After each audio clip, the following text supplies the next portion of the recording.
Item ಯಾವುದೇ ಇರಲಿ try ಮಾಡಿ ಆಚಿ ಚಿಕನ್ ಮಸಾಲಾ. ರೇಣುಕಾಸ್ವಾಮಿ ಹತ್ಯೆ ಪ್ರಕರಣದಲ್ಲಿ ಜೈಲು ಪಾಲಾಗಿರುವಂತಹ ದರ್ಶನ್ಗೆ ದಿನಕ್ಕೊಂದು ಸಮಸ್ಯೆ ಆಗ್ತಾ ಇದೆ. ಈ ಕಾರಣಕ್ಕೋಸ್ಕರ ಕೋರ್ಟ್ ಮೊರೆ ಹೋಗ್ತಿರೋದು ನಿಮ್ಗೆಲ್ಲ ಗೊತ್ತೇ ಇದೆ. ಈ ಬೆನ್ನಲ್ಲೇ ಪುತ್ರ ಪ್ರೇಮ ಅವರಿಗೆ ಉಕ್ಕಿ ಉಕ್ಕಿ ಹರಿತಾ ಇದೆ. ತಂದೆ ಆದವರಿಗೆ ಪುತ್ರನ ಮೇಲೆ ಮೋಹ ಪ್ರೇಮ ಇದ್ದಿದ್ದೆ.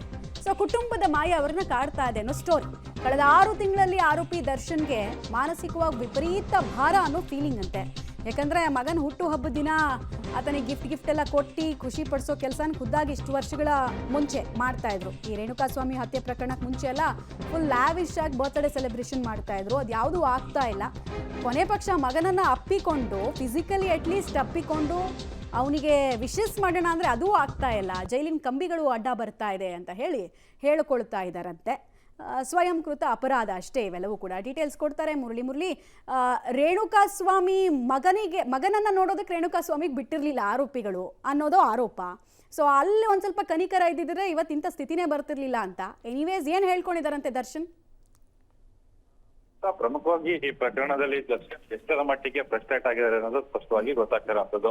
ಅಂದ್ರೆ ವಾರಕ್ಕೆ ಒಮ್ಮೆ ಆದ್ರೂ ಜೈಲಿನಿಂದ ಹೊರಗಡೆ ಬಂದು ಕೋರ್ಟ್ ನಲ್ಲಿ ಫಿಸಿಕಲ್ ಅಪಿಯರೆನ್ಸ್ ಗೋಸ್ಕರ ಪ್ರಯತ್ನವನ್ನ ಮಾಡ್ತಾ ಇರೋಂಥದ್ದು. ಅದಾದ ನಂತರ ಒಳ ಸಂದರ್ಶನಕ್ಕೆ ಒಂದು ಅವಕಾಶವನ್ನ ಕೂಡ ಮಾಡ್ಕೊಡಿ ಅಂತ ಹೇಳಿ ಕೂಡ ಕೇಳ್ಕೊಡ್ತಾ ಇದಾರೆ. ಒಳ ಸಂದರ್ಶನಕ್ಕೆ ಅವಕಾಶವನ್ನ ಮಾಡ್ಕೊಡಿ ಅಂತ ಕೇಳ್ತಾ ಇರೋಂಥದ್ದು ಯಾವ ವಿಚಾರಕ್ಕೆ ಅಂತ ಹೇಳಿ ವೆರಿಫೈ ಅನ್ನ ಮಾಡಿದಂತ ಸಂದರ್ಭದಲ್ಲಿ ಮಗನ ಹುಟ್ಟುಹಬ್ಬ ಇತ್ತು. ಆ ಮಗನ ಹುಟ್ಟುಹಬ್ಬ ದಿನನೂ ಕೂಡ ಆತನಿಗೆ ವಿಶ್ ಮಾಡಿ ಕೂಡ ಆಗದೆ ಇರೋಂತ ಸಂದರ್ಭದಲ್ಲಿ ದರ್ಶನ ಇದ್ರು.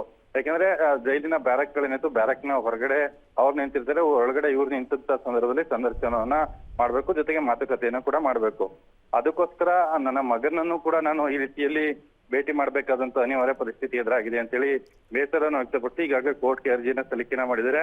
ಈಗಾಗಲೇ ಜೈಲಾಧಿಕಾರಿಗಳು ಕೂಡ ಅದಕ್ಕೆ ಆಕ್ಷೇಪಣೆಯನ್ನ ಸಲ್ಲಿಕೆ ಮಾಡ್ಲಿಕ್ಕೆ ಎಲ್ಲ ರೀತಿಯ ತಯಾರಿಯನ್ನು ಕೂಡ ಮಾಡ್ಕೊಂಡಿರುತ್ತದೆ. ಆದ್ರೆ ದರ್ಶನ್ ಫ್ರಸ್ಟ್ರೇಷನ್ ಯಾವ ಮಟ್ಟಕ್ಕೆ ಇದೆ ಅನ್ನೋದು ಸ್ಪಷ್ಟವಾಗಿ ಗೊತ್ತಾಗ್ತಾ ಇರುತ್ತದೆ. ನೀವು ಹೇಳಿದಂತೆ ಅದು ಸ್ವಯಂಕೃತ ಅಪರಾಧ. ಅವತ್ತು ಒಂದ್ ಸ್ವಲ್ಪ ಯೋಚನೆಯನ್ನ ಮಾಡಿದ್ರೆ ನನಗೂ ಕೂಡ ಈ ಪರಿಸ್ಥಿತಿ ಬರುತ್ತೆ ಅಂತ ಯೋಚನೆಯನ್ನ ಮಾಡಿದ್ರೆ ಇವತ್ತು ಈ ಸ್ಥಿತಿಯಲ್ಲಿ ದರ್ಶನ್ ಇರ್ತಿರ್ಲಿಲ್ಲ ಅನ್ನೋದು